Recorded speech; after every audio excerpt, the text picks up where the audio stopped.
it's an exciting time, beginning of a new season, a season of great expectations.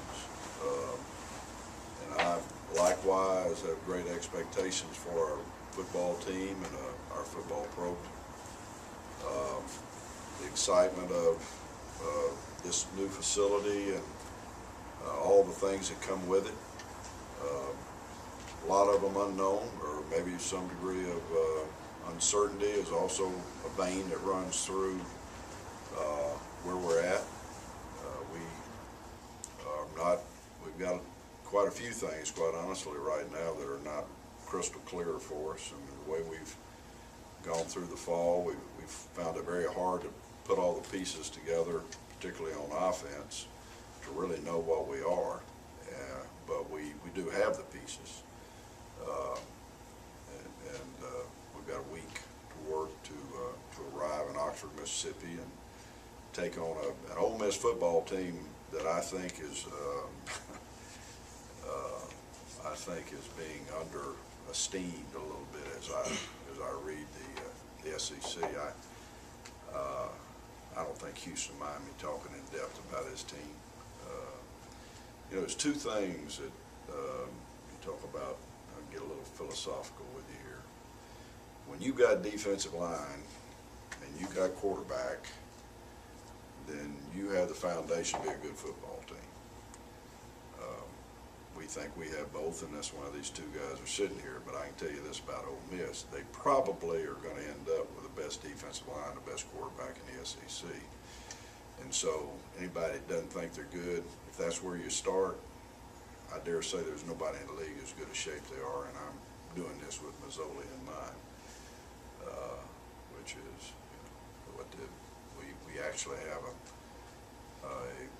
same waiver process we're going through with Tim McGee, so who's a transfer from Memphis that graduated, and I know that there's some degree of uncertainty, but history is pretty certain about these kinds of things.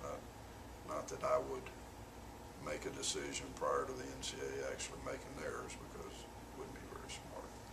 But I expect Mazzoli to be playing for them, and I expect number 7 and number 40 and number 57, is that what Poe's number is? You do know who he is. And actually, they've got a guy, third one, that rotates in. They've got 4 seniors inside 2 positions, and they just very, very good there. You add to that really, and I have a history with Ole Miss. Never seen an Ole Miss team that just didn't have a lot of talent. We've got players from Mississippi. I think our first one was Corey Chapman, who left here with the records. He used to tell me all the time, "You don't have enough Mississippi players on this team, Coach." And I'll dare say this: every time we've had somebody from Mississippi, they've been pretty good. He may be right. You know, there are Jeffrey Cameron is a pretty good football player from Tupelo. Jamal Young from Jackson. I don't know where Odie is from. It's Mississippi. And then Tig is from South Panola. Actually, I think Tig and Poe are related. So maybe give you a scout.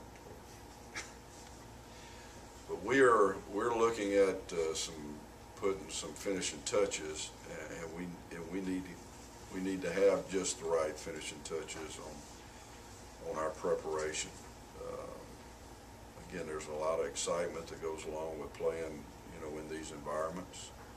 It's a different kind of game for us because the matchups are different than there are any other time all year. But we don't have a bunch of mismatches. We got some, but we feel like there's some places on our team that actually we have the advantage. There are some places. If there were 11 of them, then, you know, we'd probably approach the game a little bit different. But we don't have 11 matchups on the field that are to our advantage. So we're going to have to always play with the idea of who we're playing, and we've done this before. So we know how to do it. We are Still waiting, particularly offensively, for some people to get well early in the week. Same way defensively. So we're a degree of uncertainty about, everybody being there when we kick it off and ready to go. We hope that we are able to play the run, run the ball, stop the run to some degree, that we have control of how we play and not get one-dimensional or allow their running game. And I know Houston and probably just Ole Miss and Alabama are, and I'm not an expert in the SEC, but it is the two teams that still will bring the running game at you and say, hey, you got to stop this. And we're very comfortable with that. That approach is pretty much the approach that we agree with ourselves. So we look for a physical football game up front, Jameson, and he can reflect on that. We don't feel bad about it. I mean, we like it. We're going to go out there and play the best we can against that approach. And we realize on the other side of the ball, and Marquez has got to manage this, and I think this is certainly a game that has to be managed right. We've got to do some things at the right time, get in the right blocking schemes, find our advantages, and not get put at disadvantage. And Marquez has done. He did this at Georgia Tech for us last year.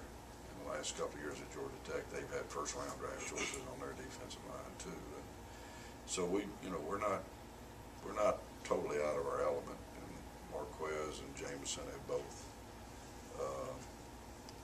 They're here because they represent, in my mind, guys that have to have the right approach for this game, just as we do all season.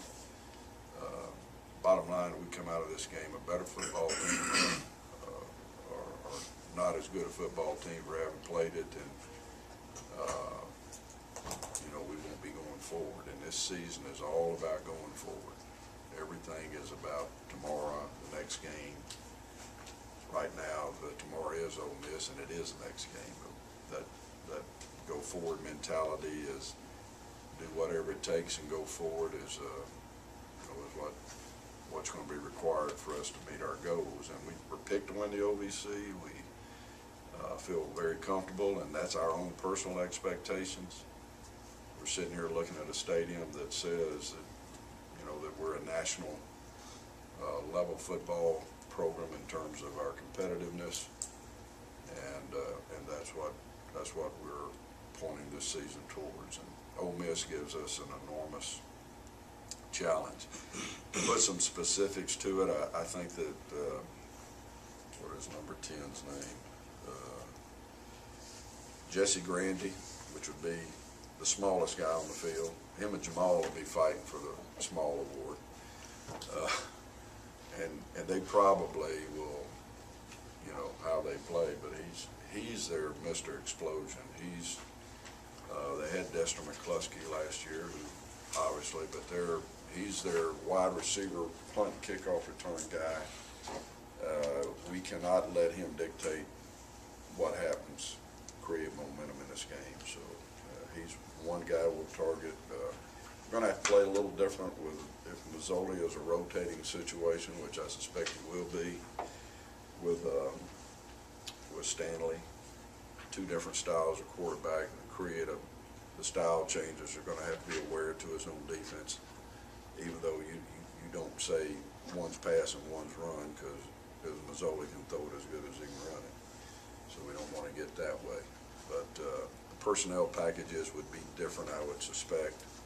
One more of a spread offense, the other one more of a power-based offense with those two quarterbacks. Defensively, we got to find a way to create some angles, some numbers, and some grass.